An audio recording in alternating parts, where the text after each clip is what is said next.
My name is Conchetta Bonilla, and I was 35 years old when my husband decided the life we built together was something he needed to escape. I didn't realize it was happening at first. People always imagine marriages end with explosions, plates thrown, doors slammed, a final cruel sentence that echoes in your head forever. But what happened to us didn't begin with a bang. It began with a smirk, with little comments that sounded like jokes until they started feeling like knives. I'd been working in IT security for 12 years by then. It's the kind of job people nod politely at when you mention it, because it sounds important but also painfully dull.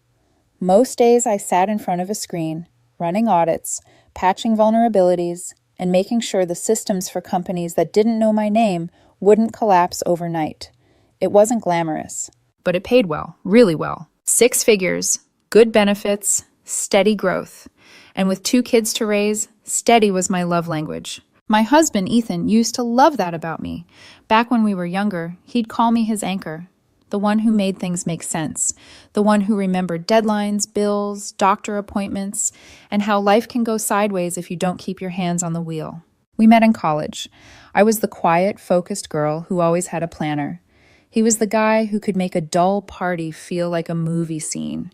He had that easy charm, laughing too loudly, making friends too quickly, pulling people into his orbit like gravity. Back then, I liked being pulled. We were 21, living on ramen, coffee, and optimism.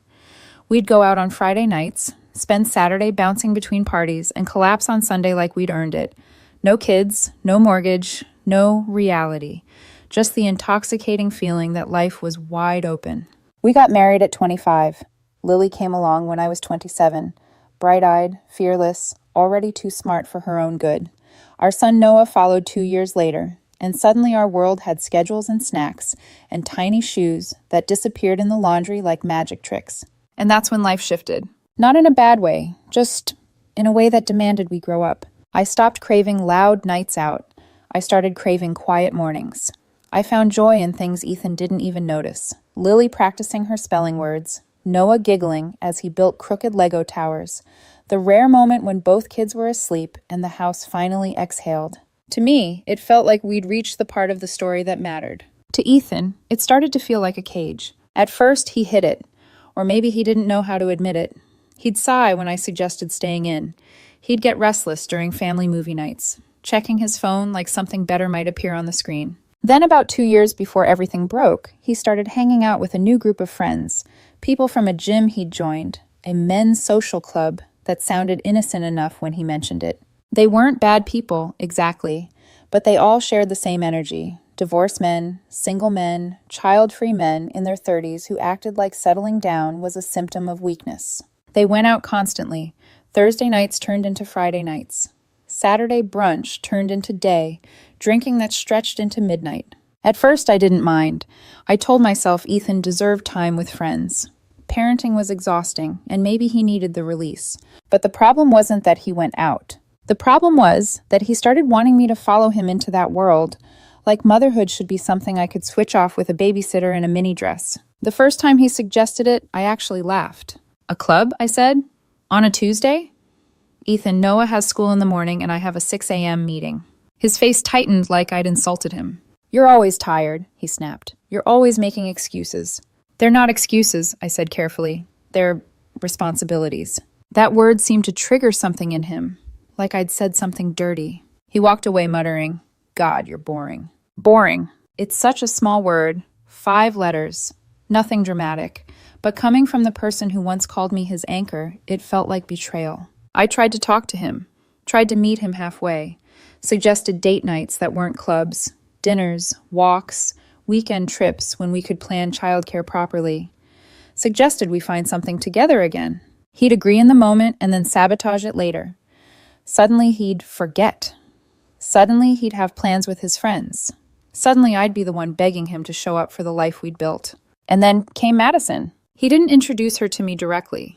She was just a name that started popping up like background noise. Madison said this. Madison knows this place. Madison got us on the list. At first, I assumed she was just one of the girlfriends in his friend group. But there was something about the way he said her name, too casual, too rehearsed, like he was practicing not to sound guilty. Madison was 28, a bartender at some trendy downtown spot, the kind of woman who always looked like she'd just stepped out of an Instagram story. Ethan talked about her the way people talk about an idea, not a person, like she represented youth, freedom, a version of life that didn't include soccer practice and grocery lists. And the worst part? I could feel him comparing me to that idea. The breaking point came the night before Thanksgiving. I was in the kitchen, elbow deep in prep work. Turkey brine, cranberry sauce, potatoes. My parents were coming the next day. Ethan's brother and his family too. It was supposed to be one of those holidays where you pretend everything is fine because everyone is watching. Ethan walked in, dressed like he was headed to a nightclub. Not nice dinner dressed. Nightclub dressed. I didn't even ask where he was going. I already knew. "Out," he said, before I could speak. "Madison knows the owner of this new place. We're on the list." "It's the night before Thanksgiving," I said. My voice sounded too calm for the storm inside my chest. "We have family coming. The kids." "You can handle it," he cut in. "You always do." That sentence landed harder than anything else, because it was true. I always did. I tried one last time. Told him Lily was excited to help bake tomorrow. Told him Noah had been talking about seeing his cousins all week. Told him my mom was expecting Ethan's famous mashed potatoes, something he'd made every year since we got married. He stared at me like I was speaking another language. Then he said it. "God, Conchetta, you're so boring now." I froze. He took a step closer, eyes sharp, like he'd been waiting to say it. "When did you become this person?" he demanded. "You used to be fun. Now you're just this suburban mom who thinks watching Netflix is an adventure. You act like we're 50. "I'm 35, I said quietly. "So am I," he snapped, "and I'm not ready to be dead yet." Dead. Like the life we built, our children, our home, our routines, was some kind of slow funeral. I stood there next to a bowl of cranberry sauce, realizing the truth with a sick clarity. Ethan didn't just want a night out. He wanted a different life. And he was already halfway out the door. He left anyway. Came home at 4 a.m, smelling like liquor and perfume that wasn't mine. Slept through the Thanksgiving morning chaos while I cooked, cleaned, managed the kids, and smiled for family photos like my heart wasn't cracking. 2 weeks later, he sat me down like a man delivering bad news he'd already made peace with. "I want a divorce," he said. And when I stared at him, numb, he added the line that made my stomach drop. "I've been thinking about it for months." Months. Meaning while I was trying to fix things, he was planning his exit. Meaning while I was holding our family together, he was already gone, mentally, emotionally, maybe in ways I didn't even know yet. And the most humiliating part? He already had a lawyer. Papers ready. A plan. Everyone else seemed to know except me. I realized in that moment that the word boring wasn't the real insult. The real insult was this. He'd let me believe we were struggling while he was already choosing to leave. The strangest part of divorce isn't the paperwork or the lawyers, or even the moment you realize the marriage is actually over. It's how fast someone can turn into a stranger. Ethan moved through the process like he was checking items off a list he'd already memorized. Mediation instead of court. Split custody. Calm voice. Rational tone. Like this wasn't the dismantling of a 10-year marriage, but a business transaction he'd rehearsed in his head long before he ever told me. I didn't fight him. Not because I didn't care, but because I finally understood something that hit me like cold water. You can't convince someone to value a life they've already decided is beneath them. We agreed on a custody schedule that looked fair on paper. The kids would stay with me during the week so their routines wouldn't be disrupted. School, homework, bedtime, all the boring things Ethan claimed to hate. He'd have them on weekends, when life could be fun. He kept the house. That one still stings when I think about it. Technically, the house went to him because it was better for the kids, but I was required to keep paying half the mortgage. Some legal language about maintaining their standard of living. I remember sitting there thinking how ironic it was that I was still financially supporting a life I'd been pushed out of. I moved into a 2-bedroom apartment closer to my office. It was smaller, quieter, and painfully empty at first. The kids' rooms had mismatched furniture and thrifted decor because I refused to go into debt trying to recreate something I'd lost. Still, it felt peaceful. No tension humming through the walls. No sighs when I suggested an early night. No judgment for choosing comfort over chaos. Ethan moved Madison into the house 2 weeks after I left. 2 weeks. Lily was still asking when I was coming home. Noah was still checking every night to see if my shoes were by the door. And Ethan had already replaced me. When I found out, it wasn't because he told me. It was because Lily asked, in that careful way kids use when they're trying to understand something that doesn't make sense. "Mom," she said one Sunday night as I tucked her into bed, "why is Daddy's friend always sleeping in your room at his house?" My chest tightened. "What friend?" I asked, already knowing the answer. "The one with the loud laugh," she said. "Madison. She smells like strawberries." I swallowed hard and smoothed her hair back. "She's just staying there for now," I said, choosing the safest words I could manage. Lily nodded, but her eyes told me she didn't like it. Noah was less subtle. "Mom," he said the next weekend, "Daddy's friend is weird." "Weird how?" "She tells me to be quiet when she's sleeping," he said, "and she doesn't eat breakfast." Kids always know. The first month after the divorce would have been funny if it hadn't involved my children. Ethan posted constantly on social media, photos from clubs, bars, rooftop lounges. Madison was always front and center, perfect hair, tight outfits, that effortless confidence people mistake for happiness. Captions about living authentically and finally choosing joy. Not a single photo of Lily or Noah. Not one. When I picked them up Sunday nights, they were exhausted. Lily told me they spent most weekends at Ethan's parents' house because he and Madison were too tired from going out. Noah said Madison slept a lot and got mad when cartoons were too loud. Parent of the year behavior. By the third month, the cracks started to show. Ethan called me late one Friday night. I didn't answer at first.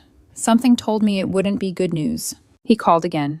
I picked up. "Conchetta," he said, his voice unsteady, "I need a favor." I already knew where this was going. "Madison had an emergency," he continued. "She used my credit card and it's maxed out." I closed my eyes. "And," I said, "and I'm short on my half of the mortgage this month." I laughed. I couldn't help it. It came out sharp and bitter. "That sounds like a Madison problem," I said. "Not a me problem." He got defensive immediately, said I was being cold, said I was punishing him, said I should think about the kids. "I am thinking about the kids," I replied, "which is why I won't teach them that it's okay to drain someone else's life for your bad choices." I hung up. He figured it out somehow, probably borrowed money, probably lied. It wasn't my concern anymore. A month later, he called again. Madison had crashed his car. She wasn't drunk, just texting while driving. Insurance wouldn't cover it because she wasn't listed on the policy. He wanted help with the deductible. "Ask Madison," I said. "She's spontaneous. I'm sure she'll figure it out." By month 5, things got uglier. Madison's ex-boyfriend showed up at the house. A young woman, barely out of college, came screaming about unpaid rent, stolen electronics, and lies. The neighbors called the police. Lily called me crying. "Mom," she sobbed, "there are scary people yelling at Daddy's house." That was it. The next morning, I filed an emergency custody petition. I didn't do it out of spite. I did it because my children didn't deserve to be collateral damage in Ethan's midlife crisis. By month 6, Ethan's work was suffering. He'd started missing deadlines, showing up late, calling out sick after nights out. He called me again, panicked. "They put me on a performance improvement plan," he said. "I can't lose my job." I almost laughed at the irony. "I thought I was too boring to understand your lifestyle," I said calmly. "Figure it out." But I took the kids more anyway. Not for him, for them. They needed stability, predictability, a home where yelling strangers didn't show up at night. Ethan, meanwhile, leaned fully into the fantasy. He quit his job, claiming it was stifling his creativity. Started a podcast about mindfulness and living in the moment. 12 subscribers, one of them his mother. Madison spent his money like it was infinite. Courses, equipment, trips they couldn't afford. By month 7, Lily stopped wanting to go back. "She's creepy, Mom," she whispered one night, "and Daddy's always mad." Noah said Madison ate all the snacks and made Daddy cry. That one hurt. Even after everything, I didn't want my kids watching their father unravel. By month 8, Ethan showed up at my apartment at 11 p.m. He looked hollow, thinner, older, nothing like the man who'd called me boring. "I made a mistake," he said, voice cracking. Madison had been cheating on him, stealing from him, running up debt in his name. The house was in danger of foreclosure because she'd convinced him to skip payments for a vacation. "I need help," he whispered. "I don't know what to do." I listened. I felt sorry for him. And then I remembered the kitchen, the cranberry sauce, the word dead. "You should call your lawyer," I said, "the one you hired to divorce me." He stared at me, waiting for me to save him. I didn't. "The kids can stay with me full time," I added, "until you get your life together."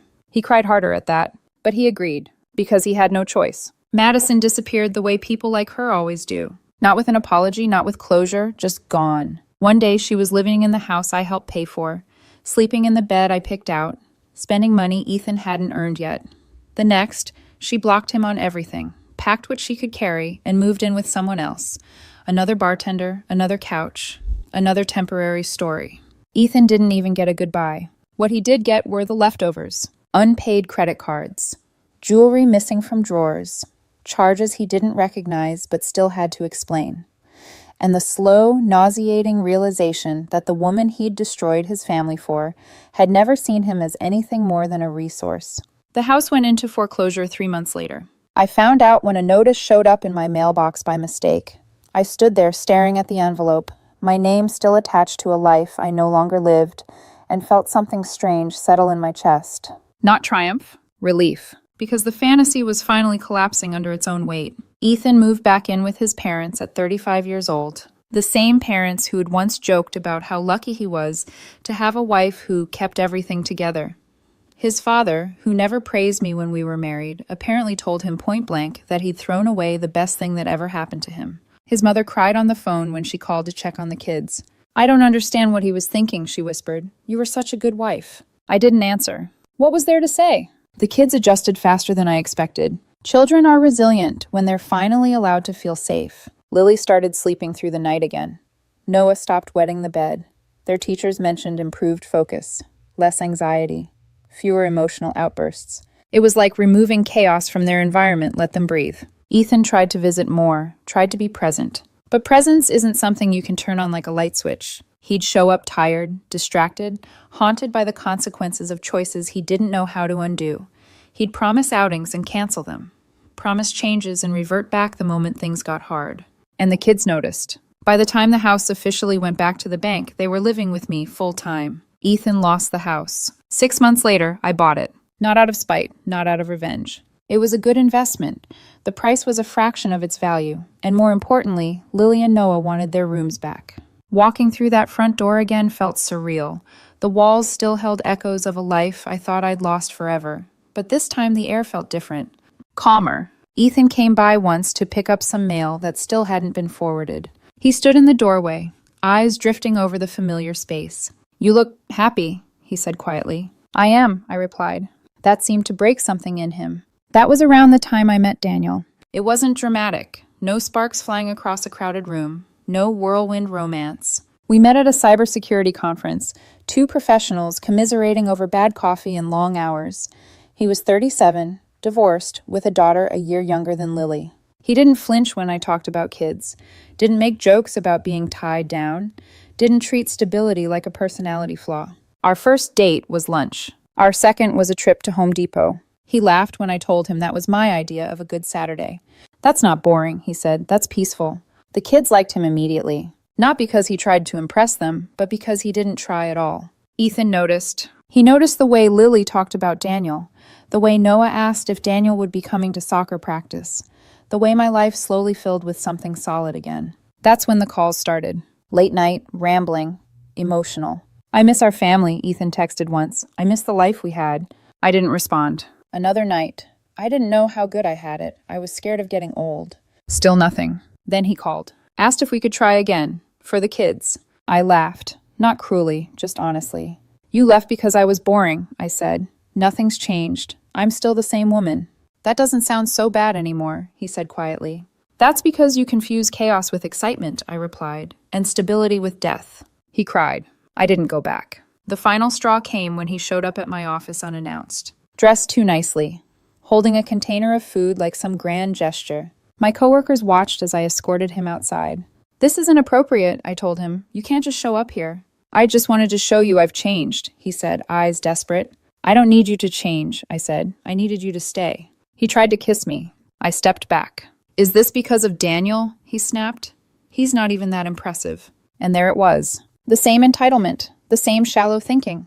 I went back inside. Ethan stood alone in the parking lot, watching the life he abandoned continue without him. After Ethan showed up at my office, something shifted. Not in him, in me. For months I'd been careful, polite, measured. I'd explained boundaries gently, like maybe if I chose the right words, he'd finally understand that the door he walked through had closed behind him. But watching him stand there in the parking lot, humiliated, angry, still somehow convinced I owed him access to my life. I realized something important. Ethan didn't miss me. He missed the version of himself that existed when I was holding everything together. And that wasn't love. That was entitlement. Word about the office incident spread faster than I expected. I work in a professional environment, and suddenly people who had barely known my name were stopping by my desk with concerned looks and awkward sympathy. One coworker asked if everything was okay at home. Another joked, too lightly, that at least I was popular. I hated it. Ethan had crossed a line, and this time, I wasn't going to smooth it over for him. When he called that night, I didn't answer. When he texted apologies the next morning, long, emotional messages about regret and growth, I left them unread. He didn't handle that well. A week later, I started hearing things. Whispers from parents at school. A sudden chill from a few moms who used to wave at pickup. One dad awkwardly asked if it was true that I was keeping the kids from their father. That was when I realized Ethan had changed tactics. He was telling people I was controlling, that I'd turned the kids against him, that I was bitter and vindictive, punishing him for leaving. The irony almost made me dizzy. This was the man who moved another woman into our house 2 weeks after I left. The man who skipped payments to fund a vacation. The man who told me I was boring and dead. And now I was the villain. Some of his old friends, men I'd barely spoken to in years, reached out online. Passive-aggressive messages about co-parenting and putting the past aside for the kids. A couple of Madison's former acquaintances chimed in too, acting like they suddenly cared deeply about Ethan's relationship with his children. I didn't respond to any of them. I called my lawyer. Within 48 hours, cease and desist letters went out. Screenshots were compiled, custody schedules documented, text messages archived, messages where Ethan asked me to take the kids extra days because he was overwhelmed, emails where he admitted he couldn't afford groceries, voicemails where he begged for help. The messages stopped. So did the rumors. People at school softened again. Invitations resumed. The truth has a way of asserting itself when it's backed by receipts. Through all of this, Daniel never once pushed. He didn't offer to confront Ethan, didn't insert himself into the drama, didn't ask me to choose sides or rush into anything. He just showed up, picked Lily up from art class when I was running late, helped Noah practice soccer drills in the yard, sat with me on the couch after the kids went to bed, listening while I vented without trying to fix everything. One night, as we folded laundry together, I finally said it out loud. I was never boring, I said. I was just responsible. Daniel smiled. You were building something, he said. Some people mistake that for being stuck. That sentence stayed with me. Ethan spiraled quietly after that. He lost a second job for showing up late too many times. His parents stopped covering for him. The friends who'd hyped him up during his liberation phase stopped answering his calls now that he wasn't buying rounds or hosting parties. Funny how empowerment has an expiration date. Lily noticed first. Daddy seems sad all the time, she said one night. I know, I replied carefully. Sometimes adults make choices they don't fully understand until later. Noah was more blunt. He doesn't listen, he said. He just talks about how things used to be. That hurt more than anything Ethan had ever said to me, because it was true. Ethan wasn't growing. He was rewinding. The final confrontation came when he asked if we could talk one last time. We met at a quiet cafe, neutral ground. He looked older than I remembered, not just tired, unfinished, like a man stuck halfway between who he was and who he should have become. I don't recognize my life anymore, he admitted. Everything feels empty. I stirred my coffee, letting the silence stretch. You emptied it, I said calmly. You traded depth for noise. He flinched. I know I hurt you, he said. I know I hurt the kids, but I've learned. I swear I have. I believe you learned, I said. I just don't believe you changed. He reached across the table like he might grab my hand. I pulled mine back. I didn't fail you, I continued. I just stopped carrying you. That was the moment he finally understood. Not because I was cruel, but because I was done. By the time people started saying things like, you handled that with so much grace, it was already over. The chaos, the guilt, the constant feeling that I had to explain myself. I didn't win because I fought harder. I won because I stopped fighting altogether. Ethan's life didn't collapse all at once. It eroded, slowly, publicly, painfully. The kind of unraveling that doesn't make headlines but leaves everyone quietly aware of what happened and why. He moved from his parents' house into a studio apartment on the edge of town, sold most of his furniture, canceled subscriptions, took whatever work he could get. No more big ideas about reinvention or freedom. Just survival. The irony wasn't lost on anyone. The life he'd mocked as boring, the routines, the structure, the early nights, was the same life he was now desperate for. Lily and Noah saw him every other weekend, sometimes, when he could manage it. They came home with stories that made my chest ache. Empty fridge, long silences, him staring at his phone like he was waiting for someone to rescue him. Lily asked me once, very carefully, "Mom, why does Dad seem smaller now?" I didn't know how to answer that without breaking her heart. So I told her the truth in the kindest way I could. Because sometimes adults forget that growing up doesn't mean losing yourself. It means choosing what matters. She nodded like she understood more than she should at her age. A few months later, my parents hosted a family dinner. Daniel came with me. It wasn't fancy, no dramatic speeches, just food, laughter, kids running through the house like it was safe to do so. That's when I realized something simple and devastating. This was the life Ethan thought he was escaping. And it was beautiful. Ethan found out about Daniel officially when Lily mentioned him offhandedly during a pickup. "He helps me with math," she said, "and he doesn't yell when he's tired." Ethan froze. He called me that night. First real phone call in months. "Is it serious?" he asked. "It's healthy," I replied. "That's all that matters." There was a pause, then quietly, "I think I made the biggest mistake of my life." "I know," I said, "but that doesn't make it mine to fix." The final time I saw Ethan was at Lily's school play. Daniel sat beside me, my parents on the other side, Noah in the front row, waving like he owned the place. Ethan sat alone in the back. When the curtain closed, Lily ran straight to us, hugged Daniel, high-fived her brother.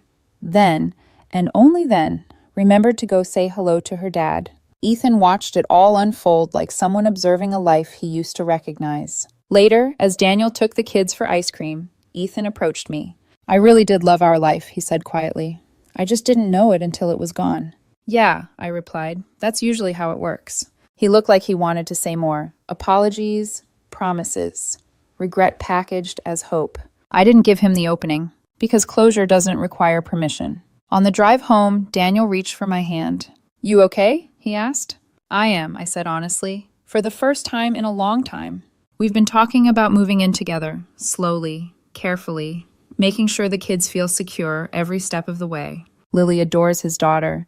Noah treats her like family. Our home is full of noise again. The good kind. The boring kind. The beautiful kind. Ethan still texts sometimes. Late at night. Apologies wrapped in nostalgia. Regret dressed up as reflection. I don't respond. There's nothing left to say. Because here's the truth I learned the hard way. Stability isn't boring. Consistency isn't dull. Responsibility isn't a prison. They're foundations. And when someone tells you you're boring for building one, let them go chase their excitement. Because their excitement usually turns out to be